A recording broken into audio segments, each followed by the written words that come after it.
Welcome back to the Positionless Podcast. Today we're going to be giving you our Western Conference standings predictions for this season. But before that, we are going to talk about this gambling scandal that's going on right now. Wild news this morning. Yeah, some absolutely wild news. And then after that, we got some other new segments that we're going to be doing for this season. And I got a pop quiz for you later, brother. I'm ready for it. But all right. Let's talk about this gambling scandal, man. I mean, oh my gosh, bro. Chauncey Billups. I get the notification. What did I send you a text, like around 8 o'clock? Yeah, somewhere around like 8 a.m. And like Chauncey Billups arrested or some shit. Yeah, Chauncey Billups arrested, detained by the FBI for NBA gambling scandal. And up to this point, we only knew of Terry Rozier and Malik Beasley. Malik Beasley, who was, released of any charges, as far as I know. By the NBA, the FBI. Okay, I thought it was the FBI. No, the NBA cleared him just like they cleared Rozier, though, so I see. You don't know what the fuck. That's probably why he's not on a team yet. He's still being investigated, is my guess. But Chauncey Billups...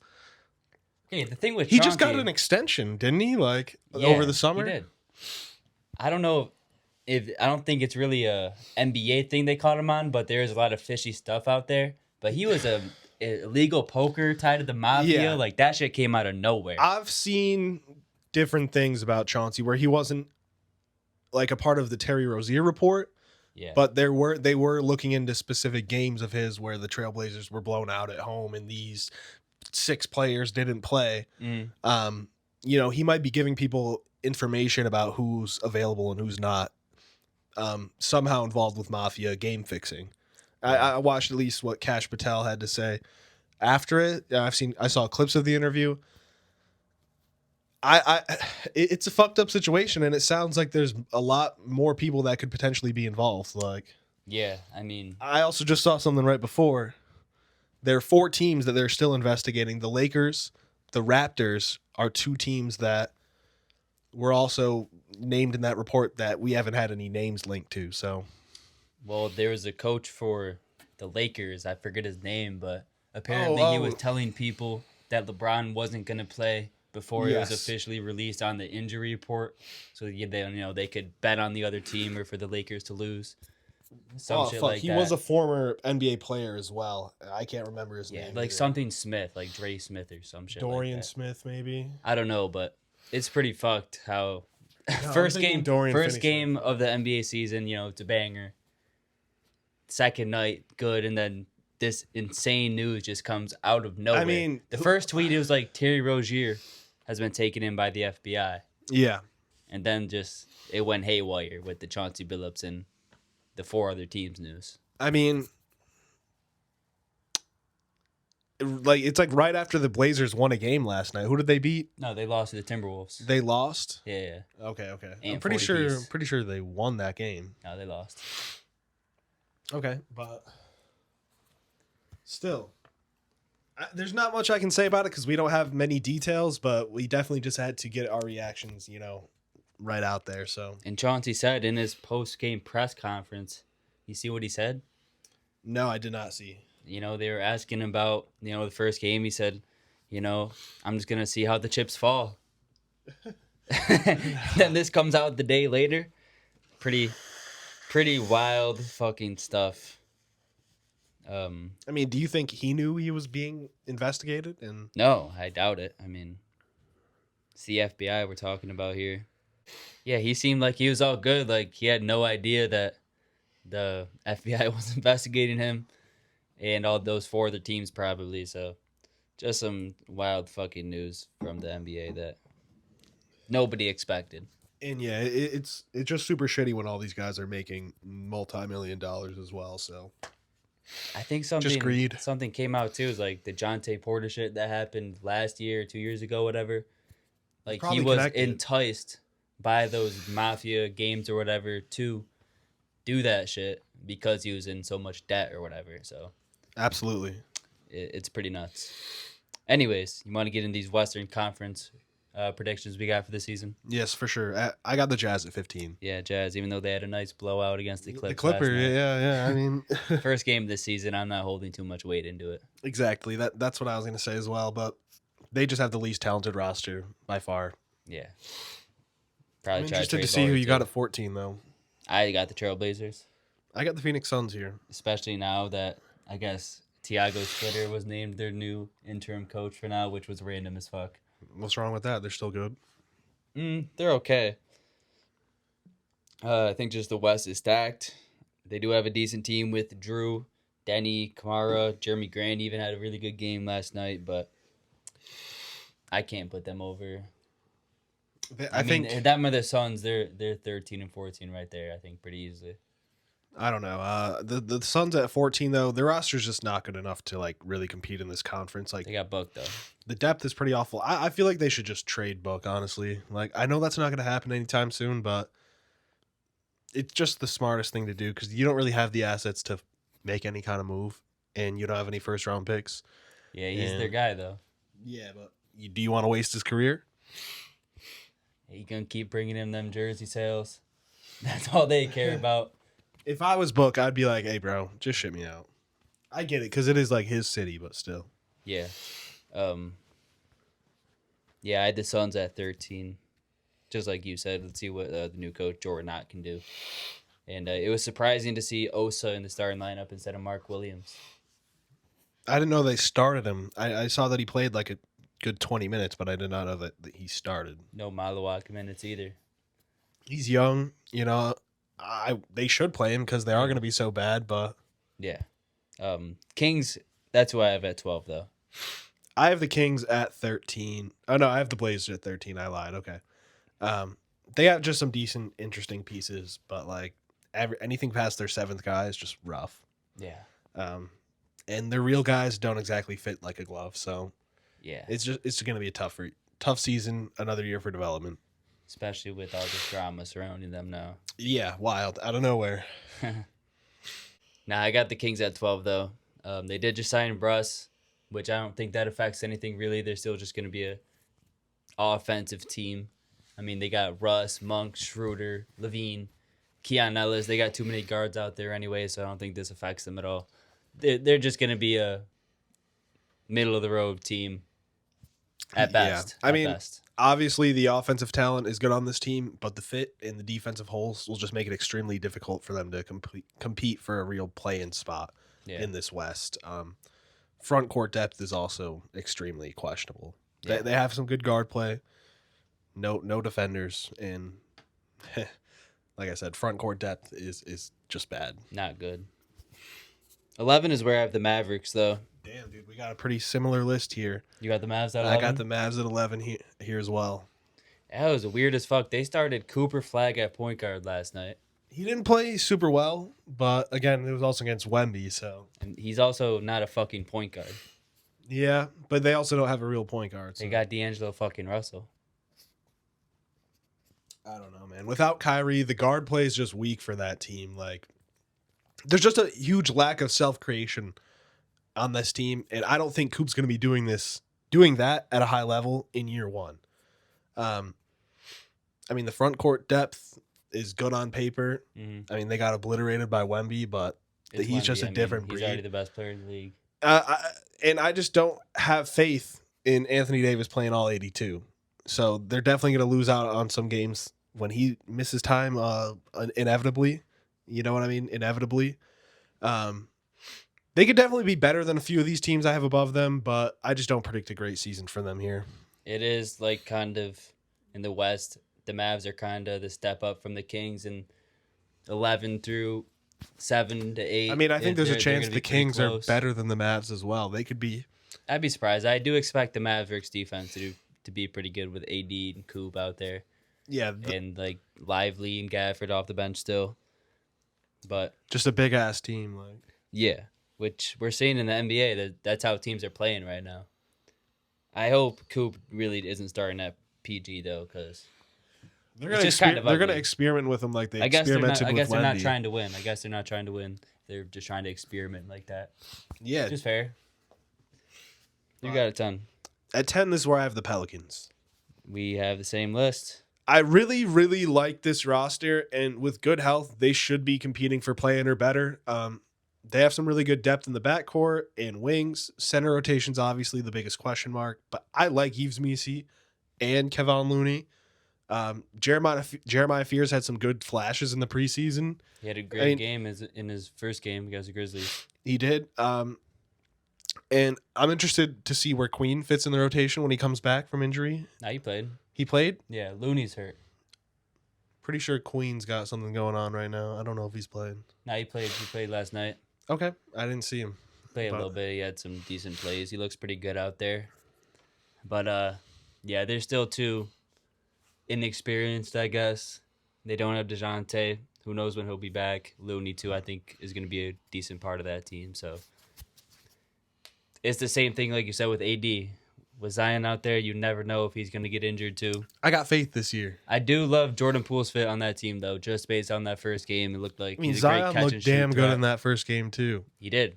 What do you have, 27, 28? Yeah, I mean, same shit he always does. Gets to the rim. If he misses, he's going to get that shit back and put it up. So, yeah, I think they're gonna be a really good team. Like they could finish anywhere from 10 to 6, in my opinion. 6 is kind of pushing it. I think some of those teams are better than them, but like 10 to 8, I'd give it to them. Who do you got at 9 though? 9's where I got the Lakers. I have the Warriors at 9.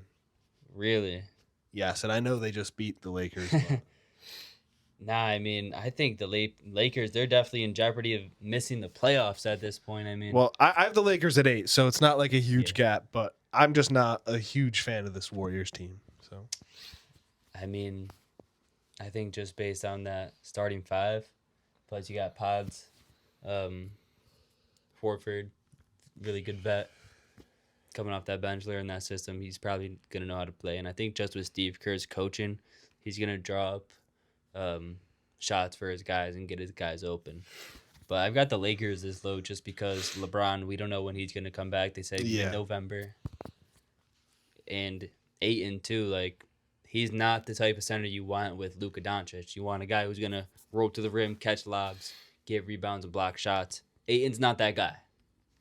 No, he's not at all. And I think it's I said 10 games. He had 3 quarters before Lakers fans absolutely despised DeAndre Ayton because he's not a big man. Yeah, I do think it's going to take time to learn their tendencies and do everything like that, but I still don't have faith that he's going to be even like a player that's going to add wins for that team. Yeah, I don't know why they had so much faith in him to come in and really produce and do the dirty work, which he's shown us time and time again he just doesn't do. So, shit, who knows if LeBron's even going to be on this team by the deadline, honestly. I think they should trade him. I think they should trade him. First game? I honestly believe they should trade him. Because guess what? He's not on this timeline. No. He's on a fucking I'm LeBron, I'm doing what I want type of timeline. He needs to win this year. And the reality is the team's not good enough to win this year. No. And now that you have Luka, just cement it already. Like, get LeBron out of there. Really start building around Luka because you're wasting his time. You're wasting years that he could be spent chasing chips as well. So I really don't understand why he re-signed there just from a basketball perspective. Who, LeBron? Luka. Because he's a loyal guy. I get that. Just from a basketball perspective, like I'm trying. How else is he gonna sign for that much money in the offseason? I mean, he could have signed anywhere he wanted to. The He's fucking Luka Nets, Doncic, like, bro. I mean, teams don't have that cap space going into this Teams year. would have made fucking moves, brother. Teams would have made moves. He's just gonna go to a gutted roster. Nah, I think after this year, you get LeBron's money off the books. You get Ayton's money off the books. Opens up a lot of space. You got your draft capital back. So going into next year, that's when they really start to make their moves. But if I can unload LeBron at the deadline for some guys, for some depth, yeah, it's really going to depend. But I don't want to trade him to a team and get my money locked up there either, and stranglehold my free agency. For sure. But in that first game, LeBron apparently he didn't clap once on that bench. He was sitting and watching the whole time. That's hilarious. I watched the first half of that game, but I did not watch the second half. So I just watched the highlights. Yeah. I ain't staying up that late. At 9 though, this is where I have the Warriors. I like the roster more than last year's. I mean, I liked how Al Horford looked in game 1. Just from the eye test, those shots are going to start falling, and he made a lot of good passes that just didn't transition into buckets. But Kuminga's definitely going to be important as well, just consistency wise and playing aggressively within the offense. But they just feel like if Steph Curry or Jimmy Butler goes down, it's going to be extremely hard for them to produce offense. So that's why I have them here at 9. So not goes down, but if they miss a week or 2 weeks, it's going to be tough for them to win those games. So I did like how they started Kuminga though. yeah, they need Draymond a center. punch. They need a punch. They need some youth injection in their starting lineup. So I mean, if he can shoot 4 for 6 from 3 and be aggressive and looking confident like that, he could be a great trade piece or a great piece to help you win in the playoffs. for sure, Who got at 8? that's where I have the Lakers. Oh, okay. Like with Luka, this team should have no problem landing in this 6 to 9 range. But overall, the roster just fits terribly in my eyes. Lakers fans already hate Ayton, like I said, and LeBron's just not going to be the same LeBron we know this year. And as much as I like Reeves, that's another guy I feel like they should really consider trading because you don't need him next to Luka. Yeah, you don't need him next to Luka, especially defensively. That backcourt's just not going to work out for sure. And they're relying on Marcus Smart to be like a real perimeter defender for them. And just game 1, he just looked absolutely washed. He's been washed for 3 years. Absolutely washed. He has been washed, but it's just the fact that everybody knows he's washed, and they're still trying to rely on him to do the things that we know he can't do. But it was just so awful in that game. At least just the first half and in the clips I saw in the second half. Mm-hmm. It's just like, this is embarrassing, honestly. He's not good. Their depth is atrocious. It's absolutely atrocious. I have it written here. Depth is almost non-existent. I mean, I like Jake LaRavia, but I don't really know who else I like off that bench. If he's your best guy off the bench, you're not looking good. And I like Jake LaRavia. Yeah, exactly. But yeah, I would trade Braun, keep it real. And I would look into trading Austin Reeves. For the right pieces. Absolutely for the right pieces, but I would have done that this offseason before trying to do another season of this back and forth shit. 8 is where I have the Grizzlies. I got the Grizzlies 1 spot above at 7, so. I think Ja looked very good in that first game. Coming in healthy, we weren't sure if he was going to play with that ankle sprain. Jaren, he played too. They are missing Zach Edey right now, but they started Jock Landale at center and shit. He looked pretty decent out there for him. Even Cedric Coward came in looking good as a rookie. Hella good. I like that coach out there. Yeah, very solid team. It's going to be a tough Western Conference. If they're in the East, they're probably a top 3-4 seed. So that's just testament how good the West is. But it's really going to depend on Ja Morant's availability, too. Absolutely. I got them here at 7. They're just a really good, well-rounded roster with really decent depth. And like you said, it comes down to how good of a season Ja has and how much he's on the court. But the front court is seriously legit with JJJ, Edey, Jalen Wells, Santi Aldama, Gigi Jackson. Cedric Coward is super legit. Like you said, I'm going to speak about him a little bit more later on.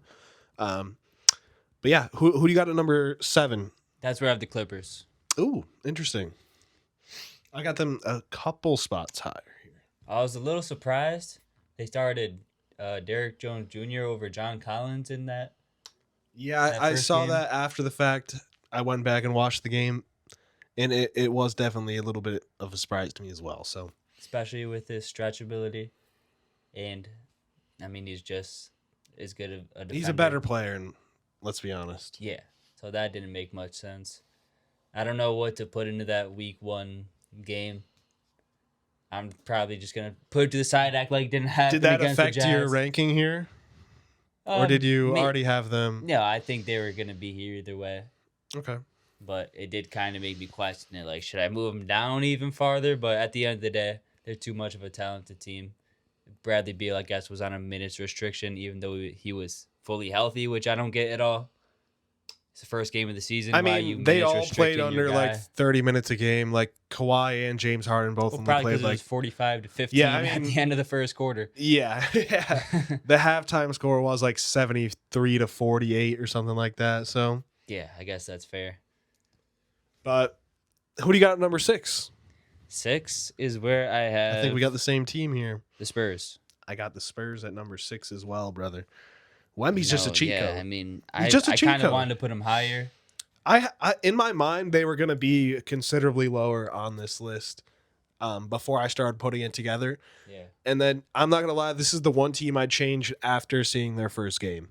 Because I was a big, not hater, but I definitely had my questions about how the roster is going to fit together and how De'Aaron Fox was going to play with Wemby. But, man, this team is... Fox didn't even play. I know. But I was going to say, Fox didn't even play. And it doesn't even matter. Like, yeah. Dylan Harper had a good rookie debut. Yeah. Yeah. Not like VJ, but yeah. Not like VJ. That's another guy I'll be talking about a little bit after this. So fucking insane debut for him. Absolutely. I did not think he was gonna put his scoring together that fast. No, he. Like I said, let's talk about him a little bit later. Not interrupt these rankings, but no, the Spurs as a team overall, they just looked very solid, very good, and yeah, you can't fucking stop. I mean, dude, he made that Dallas front court look like kids. He's pulling out dribble moves like tween, has a cross step back three. He absolutely obliterated his shot. Yeah. Took it down.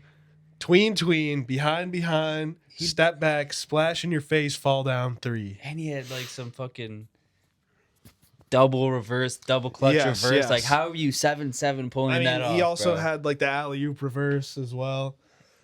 He might be the best player in the league already. He might be the best player of all time, bro. Like, genuinely, he's a fucking 2K create a player. Yeah. Like, I used to do this shit all the time back in the day. Just create a fucking OP 7'7" guy who can do literally everything. Yeah. And never in my... If you told me when I was 10 years old, hey, bro, that dude you're playing with, he's going to really be in the NBA. Yeah. And to put it in perspective, bro, he's younger than you. Yeah. Like, I mean, it's there's just... nothing he can't do already. It's ridiculous. And it's just hard to put into words, like, what he actually is. Because basketball knowers like that know that we're never going to see this again, most likely. So just soak it up, man.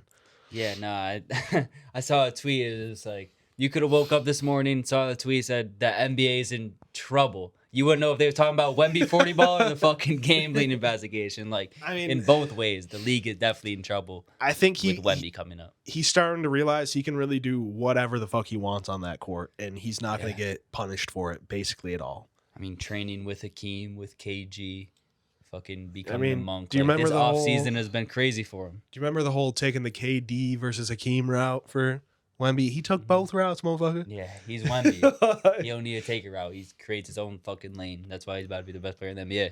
Of all time.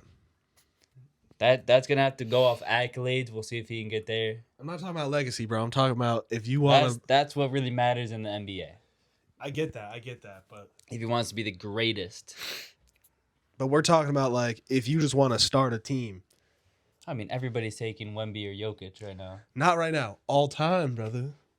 Yeah. Like, he's going to be up there, bro. He could really potentially be number one in just 3-4 years from now, just because of the disgusting ability that he has with his size. No weaknesses. Absolutely zero. In this game. 5 is where I had the Warriors, though. I got I'm so sorry, dude. No, you're good.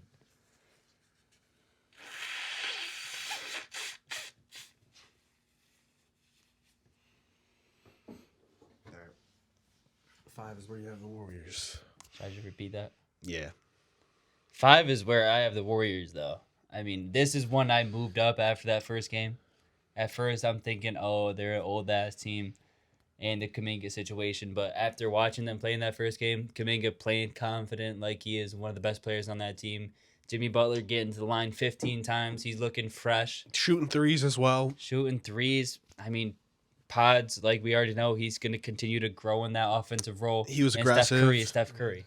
Yeah, Steph Curry is not changed at all. It's just magical how he works the off-ball game, just chopping and cutting, going one way. He just knows how to, like, really, really mold the defense to exactly how he wants this play to go. Exactly. He creates so many just open shots and layups for other guys. Yeah, opportunities for everybody on the floor. And especially if Kuminga continues to play that well, I could see them being this high for sure.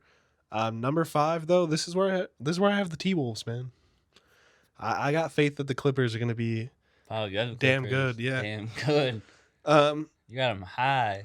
I mean, the T-Wolves barely beat the Blazers while Billups got nabbed by the feds the next morning. So, but nah, I mean, Ant's going to have another monster year. The roster around him is just probably the worst he's had in the last, 3 to 4 years, I feel like.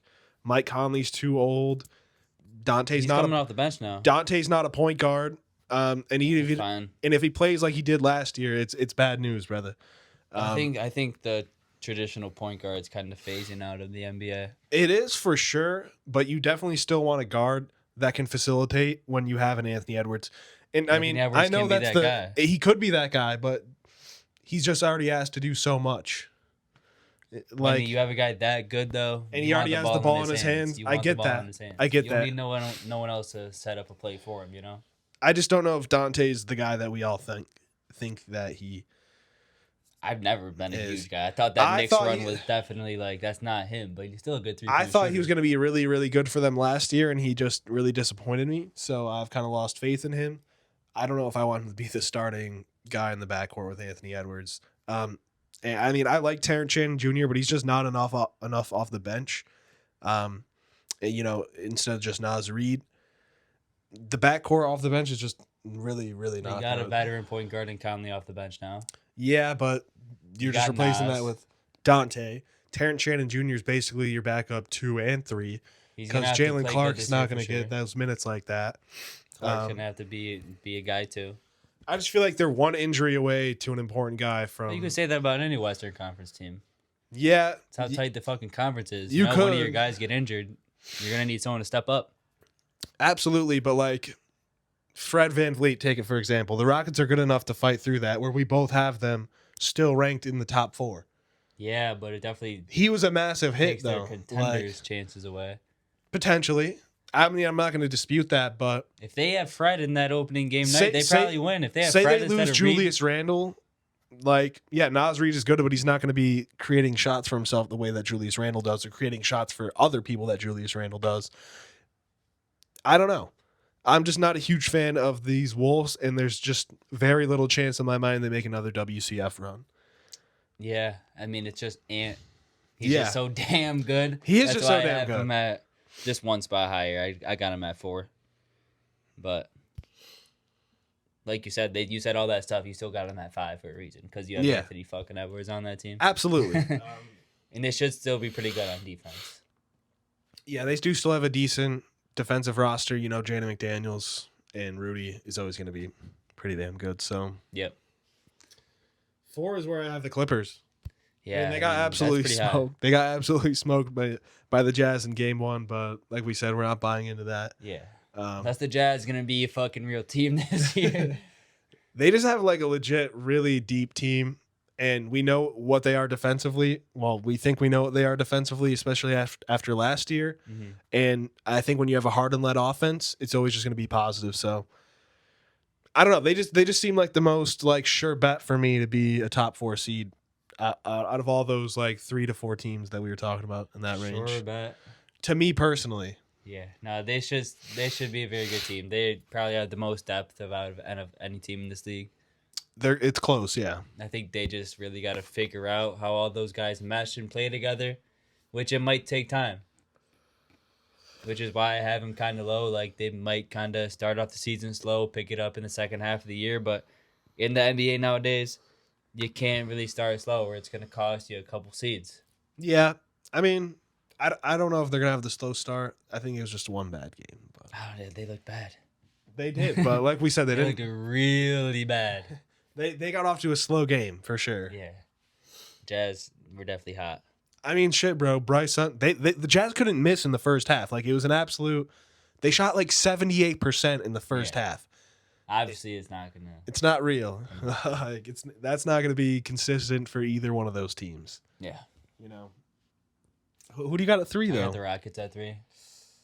Let's be real. That Freddie injury is gonna hurt him. As much as I like the idea of Reed Shepherd, we saw in that game he's getting bitched by Lou Dort off the dribble. I get it, but you got to remember we were playing the best team in the league, and as much as our offense struggled, our defense absolutely held down. And for sure, we still scored 100, and Reed's on the court, we still scored ISO on that guy and getting a layup. I mean, I get it. I get it. I mean, He's a bad he's definitely a liability defensively just because of his size. Yeah. But I've seen a lot of hate for him on the timeline. Yeah. It's game one of his first significant minutes in the NBA. And like we said, he is undersized. He's going to learn. Let's be real, though. I do have some questions about Ime's offense. I mean, how does Kevin Durant not touch the ball? He has 2 points in the fourth quarter in double overtimes. Like, I mean, Kevin Durant's got to be more aggressive, bro. No, Amen's coming down. He's fucking isoing to the top of the key. At the end of the day, the coach has got to get them in sets, bro. Yeah, it's definitely on Ime. Like, and KD, like you call said, for the damn ball. You're Kevin Durant. But it also doesn't help. We're facing one of the best defensive teams in the NBA. I don't give a fuck. I still want KD we could not crack into their paint at all. That's why Amen took 7 threes and missed every single one of them. I get KD, yeah, but you know how many times we did see KD bail us out on situations? He took 24 shots in the game. Not in the fourth quarter. No, not in the fourth quarter or the overtimes. Which is where they need him. I mean, let's be honest. Sengun was absolutely manhandling. Sengun was going crazy. But we did need a shot at the end, and it didn't come through. No. I don't know why. We should have gave it to Sengun on that possession, in my opinion. Sengun or KD. But KD's also the one that fucking fouled Shea to basically close the game out for us. So yeah, it is Shea, though. He bit on a pump fake that he did not have to jump on. They even if he was shooting that, though. Even if he was shooting that, though. Man. They got him for the offense. No, I love KD. But damn, that fucking foul pissed me off because even if he was shooting that, you were already in good position to just put your hand up. Yeah, but when Shea hits you with the head fake at the midi, it's hard not to jump, bro. Nah, fuck that, He's bro. a master foul baiter, bro. Nah, I mean, shout out Shea. It's definitely credit to him for that Thunder win. He had a slow first half and absolutely pulled it together, but I could totally see that being the Western Conference Finals right there, though. I mean, just that gritty fucking defensive matchup with the double bigs. Absolutely. It was such an entertaining game, even though the offense wasn't... It's not the prettiest. Yeah. But you can tell it's both two very great teams. I got the Nuggets at 3, though. I just think the Rockets are a better team than them. They're not. I'm not even going to give any statistical or analysis. You don't need to, but Nikola fucking Jokic is coming in with the best team he's ever had in his NBA career. It's close. Cam Johnson, perfect fit. Yeah. Aaron Gordon, that shit that he did last playoffs, it's only going to increase that confidence and camaraderie with the team. Christian Brown got a nice contract extension. I wouldn't say massive, but it's really good for him. It was really good for him. I forgot who got signed for less than him after that, and it was Dyson Daniels. It was Dyson Daniels, but it was also another guy. Doesn't matter, but he's just like the Nuggets are damn good. I mean, they're the 3 seed. We're really splitting hairs when it comes to this 2 and 3. They brought some vets in too. Bruce Brown back, the fucking fan favorite. You're also gonna remember one of our main shooters for the Rockets, DFS, was out. So yeah, he's definitely a key piece. Definitely a key piece. Played pretty good though for his minutes. He played all right, but he's also going to be taking Tari Eason minutes. Yeah, I mean, we had a terrible game from Tari, and I have faith he will bounce back. Yeah, I mean, he had 4 turnovers. Trading for a guard, bro. Potentially, but no, I got the Rockets at 2, bro. Like, I know J-Dub wasn't playing, but to play that extremely competitive game with the number 1 seed or the reigning champions, when our offense was genuinely in one of the worst forms I've seen it in a long time, that's going to improve. And Sengun absolutely carried offensively, especially in the second half of that game. And KD did save a lot of possessions, but he has to do more. He has to be more aggressive. He's got to call for the ball, I guess. Yeah, I mean, Reed looked him off a couple times, but yeah, what the fuck is the dumbass doing? Give it to KD in the corner. Absolutely, but I just think our defense is going to absolutely suffocate 90% of NBA teams, and it's going to be very, very hard for them to get wins against us. And as long as Amen continues to be aggressive offensively, that's just going to continue to open up a lot of stuff for everybody else on the floor, especially when DFS comes back, one of our main shooters. Tari's going to be better. Bari showed some really nice flashes game 1. DFS isn't really like a fucking shooter like that. He's decent. But they're going to have to respect him. They're going to have to respect him, though. Yeah, he's no shooter, though. You guys don't really have a shooter. It's supposed to be Reed, man. But he's not even a spot-up shooter guy either. You need a fucking AJ Green or some shit, you know? Yeah, I mean, that'd be ideal, but It'd also be ideally be more of a guard as well. AJ Green's a guard. More of a ball handling guard, I should say. Kobe White. Yeah, we say White that would be every awesome. time. We say that every time. There's going to be somewhere out there. I don't think you guys are just going to be content with this roster right now. I don't see what's so wrong with it. Let's give it some time. We lost by 1 point. Problem is we Reed lost the by fucking 1 liability, point bro. to the fucking reigning champions. Let's give it a little bit more Without time. Their second best player. Okay, we were missing DFS. Don't care. Guy. I get it. It's different, but so much different. I still don't care. I don't think these problems are gonna fix themselves, though. Reed just needs more experience on the court, bro. He needs more experience, and he's also 150 pounds. I get it, but give it time. Don't make any rash decisions. I like Reed, bro. Come on, dude. You gotta upgrade your roster. I don't know why you keep saying that you don't. Like, because I like our guys. I like our guys. You can't keep everybody. There's a reason you didn't extend Tari. I mean, I think we just offered him less than what he wanted. Exactly. You're not going to be able to pay him. He probably wants fucking $30 million. You're not going to be able to sign him after this year, so you're going to have to trade him. It's that simple. I mean, we will be able to sign him. After this year? Yeah. When you already have to pay, you already paid Sengun. Yeah. You already extended KD. Yep. Bari. Bro, you can go over the cap to sign your guys. We'll just be second aproned up. So then in next year, Reed, you're going to let Reed walk? I mean, you're acting like Kobe White isn't on like a $20 million contract at least as well. Yeah, but he's already signed though. I get that, but we have to include contracts. We have to include contracts in that fucking trade. Wings already. But it can't just be Tari. He doesn't make enough money. Like. Yeah, but you can let somebody go. Let somebody go. Yeah. Yeah, I don't know, brother. Freddie. No. Freddie's the boy. He's sticking around for all this. Hey, you can stick around and do nothing then. I mean, we don't really even got to talk about the Thunder, bro. Everybody knows. Oh, yeah. I mean, they're number one. Everybody knows how damn good the Thunder are. Yeah, I mean. I'm going to be hate watching all year just to watch them, just to fucking celebrate when they lose, brother. You're going to be real disappointed when they beat your Rockets in the Western Conference Finals if they get that far. 7-game series, I'm taking Rockets. Of course you are. Of course I am. You want to move into some other topics, or do you want to... Yeah, no, I mean, there's not really shit to say about the Thunder. They won 68 fucking games last year. They retained everybody. And they're only getting better. Yeah, exactly. So nothing more to say about the predictions for the standings. We're going to move into some new segments now. I got Shawn Shining Star of the Week. So, there's only been 2 days of games played so far. About 7 games, I believe. 5 last night, 2 on Tuesday. I got to give this fucking Shining Star to my guy, Mr. Alperen Sengun, the Gooner. I came up with that nickname, by the way. 39, 11, and 7 against one of the best defenses in the league. Bro shot 5 for 8 from threes, a career high for him. It came out of nowhere, I got to say. Like, how many times have I said if he just add that 3 to his game, it's going to open up a lot. He looked confident. Extremely confident, pulling up off the dribble as well against Chet Holmgren.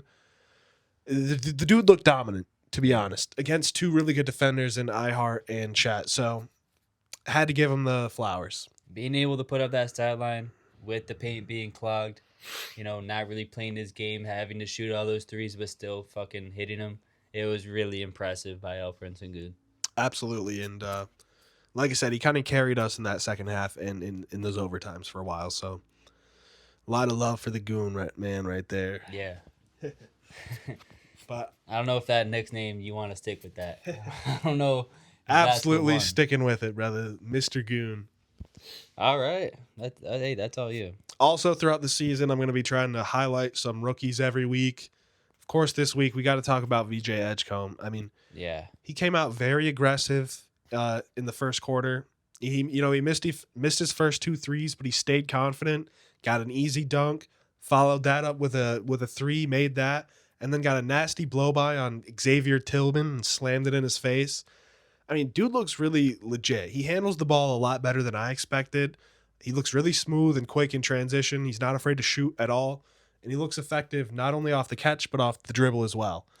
And defensively, he has all the tools to be there. So they seem like they really want to get in the passing lane and run with him. So yeah, that's what was surprising for me was that offensive game. I expect Yeah. him to come and be just a gritty defender, lockdown defender on that team, be able to catch and shoot and make some plays off the catch, like you said.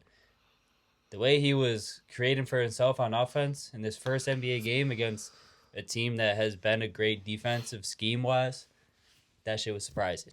It was the confidence and just no hesitation for me that really sold me on him being a legit guy. Like, I wasn't always sold on his offensive game at all. Like, that shut me up real quick. Game one. Yeah. He let it fly immediately. Like, just good, especially since they needed it that night. Absolutely. They did need it that night, and he helped them come back. Embiid, I mean, Embiid played like dog shit. He's washed. It looked like he didn't have any knees. I mean, bro couldn't jump. He wouldn't jump. It's his first game back. I think he refused to jump. He's going to get back in rhythm, gain that confidence back. Not expecting him to be a good defender, to be honest, besides just being a big body and knowing where to be. But I still think that offensive game can come around. Not to where he was averaging 32 points, but he can still put up 20-plus a night, I think. I don't know. I don't have much faith in that at all. We'll see. But another rookie I wanted to highlight, my guy, fucked with him since the draft, Cedric Coward. Yeah, he went 5 for 5 in his 20-minute debut on Wednesday night. They were all dunks and layups, but mark my words, man, this kid is a great defender. He's smart. He knows where to be at all times. He'll get buckets in the flow of the offense. He's a great cutter, and the defense is for real. Especially on the Grizzlies team that also likes to, really play those passing lanes and get out and run. I expect him to be like a really serious rotation player for this team by the end of the year. Yeah, I was thinking like even come the second half of the year, he could be like that third best scorer on that team. He could be. I mean, Jalen Wells, I liked at wing as well. They could play on the court together as well, though. They're two really great glue guys. I think Jalen Wells could be an MIP consideration this year. If he really plays that game, yeah. I didn't really think he can do that offensively. It's a kind of a dark horse for me, but I could see him taking KCP spot and then sliding Cedric Howard into the 3 or interchangeable. They're probably interchangeable. 2 or 3, either one of them could play it. I could see him that being their starting lineup by the end of the year. I just think they're two really smart players that it's only going to do wonders for you offensively and defensively to have those two minds on the court together. So, and I think the Grizzlies have been one of the best developmental for teams sure in the NBA. They always get the most out of their guys. They're always taking some random guy you haven't heard of and making him a real rotational player. So for sure. But now I got a little pop quiz for you, brother. Let's do it. First week of the NBA, who he played for. I knew it was coming after you said pop quiz. There's 10 of them here for you. They're going to get progressively harder. The first few are going to be really easy, so you'll get them for sure. Make sure I don't look. The first 4 you should most definitely get, okay? All right. Let's see if I know ball. All right. At number 1, Bruce Brown. Oh, yeah. I already mentioned earlier. Yeah. He's back for that home team favorite, Denver Nuggets. Yes, sir. Another easy one for you, Karis LeVert. Back on that Hawks squad. No, Pistons. I don't know why I just said the Hawks. Back on that Hawks squad. It's just the way you said it killed me. I don't even know why I said that, because I was watching the Pistons Bulls game earlier today. Yeah. Their 10-minute condensed game, because I missed that first half the other night. Yeah, he's on the Pistons. He's on the Pistons. All right. Another guy I know for sure you know where he plays. I thought he might have slipped your mind, but you already confirmed for me that he didn't. Joshua Okogie. Oh, yeah. I mean, we watched that game together, obviously, he's on the Rockets. I thought I could catch you slipping. Adam Bona. Oh, that guy was nice for the Sixers last year. Yeah, he's on the Sixers. Yeah. I mean, as long as he didn't move teams. Just wanted to make sure you knew. Okay. For sure. This is where it gets a lot tougher. Ramping up a little bit. Yeah. Hayward Highsmith. He's moved teams multiple times this offseason. On the Heat. No. For some reason, the Suns came to mind. He was on the Suns, but he got released and signed with this other team. Shit. He did not play yet. I believe he has some knee swelling or something of that sort. So he was on the Suns, but he never suited up. Never suited up for the Suns, no. Is he on the Pelicans? Nope. Eastern Conference team. Eastern Conference team. Magic. Nope. Shit, then I have no idea. I'd just be throwing out guesses at this point. Do you want another hint, brother? Tell me what division he's in. Or give me a hint. Atlantic Division. I don't think he's on the Celtics. I don't think he's on the Raptors. I don't think he's on the Knicks. I don't think he's on the Nets. What was the last team in that division? Boston, New York. I think you named Philly? No, he's not on Philly. So I definitely don't know what team he's on. He is on the Brooklyn Nets. That's weird as hell. I don't know why the Nets would sign him. All right, now some of these guys you might not even heard of before, but you should know this one. Craig Porter Jr. Oh, he's on the Cavs. Yes. I thought you knew that. I had to make sure. Nigel Hayes Davis. Got some minutes in the debut last night. Suns. Yes, he is on the Suns. Ariel Huck-Porty.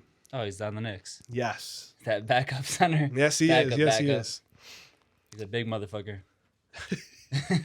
The name caught me off guard the other night when I was watching the Cavs Knicks. Huck-Porty. Yeah. Just fun, but Tyrese Proctor. Oh, yeah, he's on the Cavs, isn't he? Yes. He was hooping for real I thought I was going to mess you up a little bit with two Cavs guys. I mean, I had the fucking parlay on the Cavs. Yeah. I was watching that game, bro. No, he's a good player. Yeah. I think it's his second year in the league. He looked pretty good. All right, these last two going to be a whole other degree of difficulty here. Probably won't get him then. Yannick Kozen Niederhauser. Bro, what the fuck did you just say? That German-ass name? No, I knew him before. He's light-skinned. Yannick Conan Niederhauser. Yeah, wait, Yannick, that one. Like, Niederhauser is how I knew him, but I don't even know if I'm saying he's not his on the first name Hornets, right. then I don't know. Not on the Hornets. Western Conference team, Pacific Division. I'll give you one more guess. The Kings. No, he's on the Clippers. Oh, he's on the kick. Yeah, he's a big man for the Clippers. I don't think I've ever heard of that guy. You got braids? No. Did he play? Did he play last night? I don't think so. I think he got like 4 minutes. Actually, I didn't really watch that game at all. So he got like 4 minutes. Brooks Barnheiser. You should know this one. Oh yeah, he's on the Thunder. Yes. The Thunder. Yes. Barnheiser. Yes. I remember we saw him pregame. Like, who the fuck is that? Yeah. And he got some first quarter minutes. Yes, sir. Which is odd. But that's all. That's all for the pop quiz. You did good, man. You only missed Hayward Highsmith, I believe. Yeah. I knew his ass was on the Suns. I didn't know his ass got released. And Nets, I figured he'd try to go like to a good team, you know? Nah, brother. I'm pretty sure the only team that called, brother. The only team that called, brother. Yeah, wow. Well, I don't have anything else. I mean, I just am loving NBA's back. You know, I had like 4 games on at once last night. So. Yeah. Yeah, I'm just fucking hyped that NBA is back as well. Absolutely. How about them Bulls? Hey, man, Modest Buzelis, 21 points. Something like that. He played damn good. He got a lot of minutes as well. Vooch is the one who looked damn good. I didn't watch the game. I didn't even watch the highlights yet for that Trey one. and Giddy were just hitting him in the pocket every time, and he was just getting easy floaters right at the rim. Hey, beating that Pistons team that I was low on. You were lower on them than me. Going what, under 32 wins? I don't know if I said all that. I think you took their under on, then that was their under. So maybe I did. I don't know. Hey, we're gonna be a decent team. This was without Kobe White too. Not that I'm happy that we're gonna be a decent team because we're gonna be mid, but like we got too good of a roster for that to happen. I do think that's probably gonna be it though for this episode. All right. If y'all made it this far, we really appreciate it if you subscribe. A bunch of y'all watched the full podcast, last podcast. Yeah. Didn't hit that sub button, so drop a like, subscribe, comment. You know, 90% of our watch hours from people that are not subscribed, so we'd appreciate it if you hit that sub button for us. If you fucked with us at all, go watch our other videos. Next week, we're going to be hitting you with the award predictions. Mm-hmm. You know, it helps a little bit that we're a couple games into the season, but hey, but at the end of the season, when we look back at it, we'll pretend it was the off season. Yeah, for sure. Now, thanks y'all for watching, though. Absolutely, boys. Peace out. See y'all next week.